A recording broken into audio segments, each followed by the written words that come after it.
Round 3P, or the practice round 3. Let's try to do a relatively quick review here and go through it again. All the teams are really hanging in there. Usually by this time I see overreactions and all kinds of goofy things happening, but you guys, all 5, 6 teams, I'm sorry, have consistently made a profit, and that's to be commended. No doubt about it. I get one little score thing. It's why I don't necessarily like the score things from CapSim, but it would rank, our teams against kind of a nationwide ranking of teams. And, there's been times when we've had one or two teams that are in like the 95th or 99th percentile. And it's easy to get excited about that until we remember then that we've got teams that are probably down in the less than 5th percentile. And so it's better, when I look at that, I'd much rather see our teams all gathered in that 40 to 60 percentile. It means that they're competing well and they're doing okay, and you guys are. Okay, so we glance, again at some of the first things. Now, and I'll make some comments though about your competition as we go through this. And again, sales. Our sales are starting to spread out a little bit, aren't they? We go from 190 to 100. Okay, so quite a difference, twice the amount of sales from this team to this team. So that's huge. And we look at our profits then, and 23 million almost down to 2.8 million. So even a bigger spread actually when it comes to profits. So we do see some separation maybe taking place, but once again I would say teams aren't out of it. If they apply tactics that are appropriate to get their team back into it, and maybe we'll kind of discuss some of those. I may discuss them a lot as we go along, but you guys will have to figure out what they mean. So SG&A to sales, that's pretty high numbers, really. Baldwin, and maybe this is why we got the profit that's relatively low here. 127 million in sales was third lowest, but the two teams with lower sales had higher profits. And again, we would look first right here. Well, it had a little lower contribution margin, okay, and a much higher SG&A, okay. And so those combined, really put the whack on Baldwin then in terms of profitability. Okay, that would have been just at glance. Again, at first glance, there's probably going to be other things when we go down through it, but at first glance, you say, oh, those two things, right? And so we'll ask why, and we'll figure some of those out. We see down here, Ferris, had both the lowest contribution margin, but also by far the lowest SG&A to sales, and yet their sales were pretty good. And I always get concerned when it gets, too low, although that's probably not the right way to look at it, because this again denotes efficiency. It really doesn't have anything to do with that number other than how efficient a team is. Okay, now we can also glance and say, oops, Ferris goofed up and ended up with an emergency loan that we could take a look at. And we see a couple of teams now. Ferris is continuing to buy back stock. They were at 1.9, I think, last time, and so 1.8 now. And it looks like Chester has kind of joined that bandwagon. We might ask some questions about that on this week's assignment. So cash flow we got to look at, right? Take a look. Some changes in inventory had an effect on cash. So Andrews had a bump up in inventory.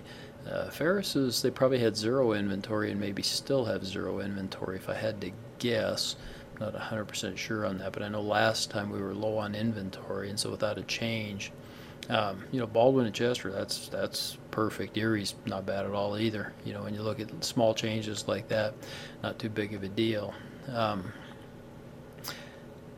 Accounts receivable, their accounts receivable for Team Ferris. Okay, now I'm a little bit interested, because usually, accounts receivable has something to do with just the amount of sales, but that's a pretty big increase in or decrease in cash due to accounts receivable. So our accounts receivable must have gone up substantially. Okay, and I'm not going to tell you why. I have a suspicion, and no, I haven't looked it up, but I have a big suspicion as to why that may have happened. So, investing activity. So, last time I think Baldwin had a huge increase in this.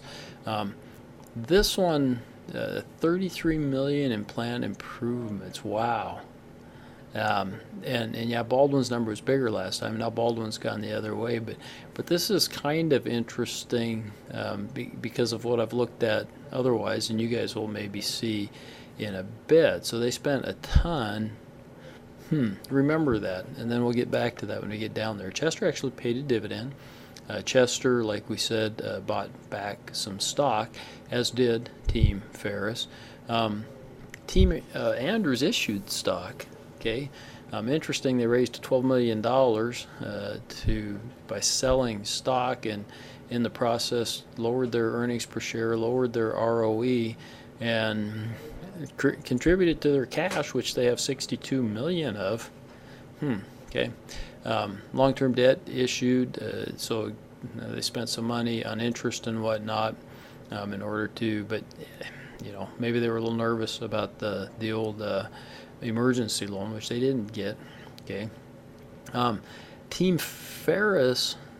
Okay, so they did that, and they also retired $34 million of long-term debt. And wow, and ended up with an emergency loan. So I got to think, maybe somebody pushed the wrong button there or something. But accounts receivable, interesting. Team Digby kind of low. But again, this is a reflection of sales and how it affects their Team Ferris. I set up above.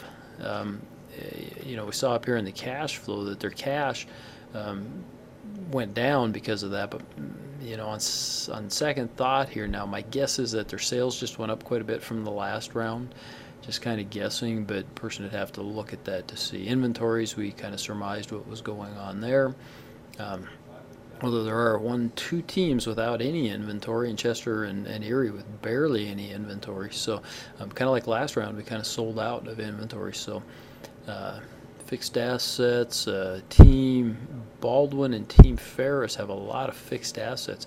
How does that translate down here? Not necessarily into equity. Sometimes it will, so meaning that they've kind of financed quite a bit of those assets, so they got quite a bit of debt. And Team Ferris is actually one of the smallest teams in terms of total equity. Remember, that's the denominator for the return on equity. What else do we see up here? Nothing really in particular. Again, like I said last round, though, lots of cash, with the exception of Ferris. Look at that, 50, 110, 130, 150, $210 million in cash spread out between 5 teams. That's a ton of cash, okay? What I will tell you, and what I'll start harping about a little bit, we'll do some math on this, but, okay, so here we got 62 million in cash, which we sold stock and borrowed money. We still have 62 million in cash. We could get rid of some of that cash different ways, right? We could kind of do the opposite of these, actually, would be one way to do it, but we could also pay dividends, which would get rid of cash. And that would reduce our equity. Okay, it would also increase our leverage, and so there's a fine line. There's too much leverage, becomes a little bit risky, but nevertheless. Okay, let's take a look down here. Sales, variable costs. Yeah, just depends on what we did up above in terms of sales. Depreciation, I'm more interested in the contribution margin, which there was a variance. Okay, depreciation, do we see huge numbers sticking out? Baldwin a little bit, and Ferris, and we saw that with Baldwin last round increased plant. Ferris did this round. SG&A, Ferris spent more on SG&A than Digby, but their SG&A to sales was only 6%. Digby's was 8 or 9, something like that, and so Ferris was far more efficient in terms of that. the fees write-offs. This generally, at this point in time, until we get to TQM, which is next round, this generally just has to do with buying, possibly selling capacity at a loss or a gain. PIT, taxes, okay.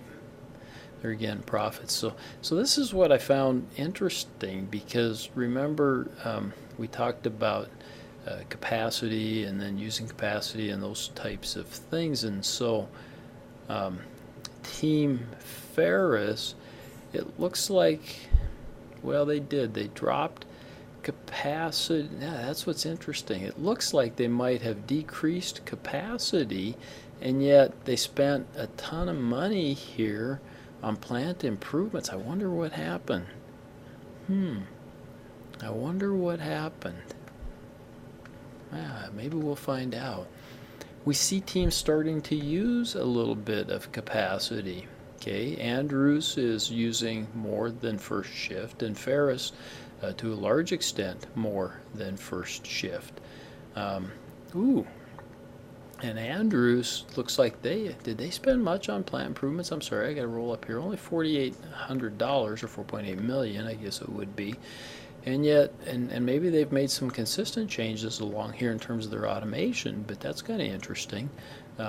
They're sitting up there in automation, which should be starting to save them some dollars here in their labor cost and whatnot. Okay, are using some overtime. Okay. Again, some of the costs associated with having a plant. So we look at the overtime and we go, oh my God, see, our labor cost per unit's a little bit higher when we're Andrews versus Baldwin here. Okay, and it's all because of the reason 50% overtime. Okay, that's the reason our labor cost is a little bit higher. Okay, but what other costs then? Well, Baldwin's probably got excess capacity, so they're paying depreciation. They're losing out on interest, ongoing maintenance, other things that don't show up as much, administrative costs and some things like that you don't see here. Okay, but you'd see them in the balance sheet if you broke it. I'm sorry, probably in the income statement if you broke it out. So anyhow, we cruise on down, just kind of going through again. Lots of capacity here for Team Baldwin, lots of capacity for Team Chester, lots of capacity for Team Digby, Team Erie, decent, and Team. Oh, that's interesting. Look at what they've done. Look at what they've done. So they lowered their automation there big time. They've dropped some capacity here, but increased some capacity there. Wow. Okay, and it looks like they've also increased a little bit of automation there. Yeah, that's kind of interesting. And they sold out. They're sold out here in these ones. And yet they sold quite a bit. That's kind of interesting. We'll have to see when we get to the perceptual map, kind of where they're sitting with those. So, hey, we met demand this time. That's good. Kind of look at that. We're still picking up, though, some sales from some of these that are kind of around there. Fairly even in there in terms of what teams are looking for and getting after. Andrews and Digby don't look like they're competing as much. They're probably falling back there. That's why. Maybe that's part of their plan. Erie, Ferris, and Chester kind of dominating in that segment. Sold a lot of them sold out. Seeing Fast kind of dominated the market. 28. And they sold out. Cake. I wonder how. See, it could have sold more than Fast, or about the same as Fast. So Chester again, I think they did it last round, but they again didn't quite make enough. Low end. Ooh, look at that. Some big discrepancies there. Baldwin just gave up a ton. Chester and Digby. So all three of these teams kind of here in the middle didn't meet their potential and really benefited Andrews, Erie, and Ferris. Okay, in a big way benefited them just by not being able to supply enough. So, and yet Andrews did sell out. Yeah. So it could have Huh. No, Andrews didn't sell out. That's kind of interesting. But they far exceeded their potential. Huh. Okay, what's going on in the low end? See if there's anything there that jumps out. That's kind of interesting. Look at the spending discrepancies there. Okay, December customer survey, they're in good shape. Baldwin's in a little better shape there. On the high end, we met demand again. That's good. Erie dominating the high end. Wow. We'll look at the the bigger perceptual map. We'll get a better view of this, but no team is competing out here. That's kind of shocking, actually. And Erie could have even sold more. So they had potential to sell another 5% of the market, another 200,000 units, or another, what would that have been? 200,000 units times 7.5 million or something like that, maybe, dollars in sales that they could have sold. Ooh, look at that. Our total industry demand here was 33.3 million, and we only sold about 2.3 million. So we left a lot on the table there, especially Team Ferris. That's interesting. And remember, Team Ferris, they sold out, and remember that they reduced their automation to practically nothing on there. Huh. It's kind of interesting what's going on there. Every team sold out, obviously. And we did the same thing here in the size category. And Chester left just a ton of money on the table there, right? They could have sold about 17% more, right? So 17% times that would have been, about 600,000 more units at what was Chester's price? 32. Wow, what's that? $18 million more in sales. Okay, we're talking here about maybe the difference between winning and losing when we talk about some of those big numbers there, right? So Chester gave up about $18 million in sales. What that would have done to their bottom line, we'd have to do a lot, sharpen up our pencil a little bit to get there, but we sure could. Okay, and one of your guys' assignments last time, and I'll get more complicated down here looking at this, but it was Chester, and these numbers would be different, but their actual versus their potential, right? Their actual 17.1 here, 18.8, so they gave up 1.7% of the market share in the low end, and we'll look at that for the other one. So what's surprising about this is that nobody's competing out here on the edge. Okay, and the fact that nobody's competing means that everybody can kind of get away with it. Okay, and I'll say this, part of the thing, you guys are kind of even in this, but the reason you're kind of even is that partly, I think, is that no one team has pursued a strategy with vigor. Okay. Not even close, and I can look at the perceptual map and tell you that in terms of differentiation. Okay, not even remotely close to trying to differentiate their products from the other team's products. Okay, and there are some teams that said they were going to be differentiators. So I said maybe I should start deducting points for strategy, because teams certainly aren't. I would say not even doing it in an average sense, let alone in a vigorous sense, pursuing their strategy. But the same's true for there's teams that are low cost. Remember, we got 3 variations of differentiation and 3 variations of low cost, so I'm kind of lumping them all together. But there's no team that's really pursuing a low cost strategy either. Not even close to what I would call really pursuing a low cost, and no team is pursuing a differentiation strategy. So that's why we're all clumped in the middle, because no team's really trying to separate itself. You guys seem to be happy and be content to just hang out there, even though Team Erie won the first 2 and looks like they might be sitting okay for this round too. We'll have to see. HR, we did see a little separation here. So Team Chester, they invested a little bit of money. It's interesting, not that much more here than Team Andrews, and yet it bought them 3.7% improvement in productivity. Well, you can basically take that times your total labor cost. So if your labor cost, and I don't know what Chester's total sales were, but if your labor cost was $50 million, that's like saving,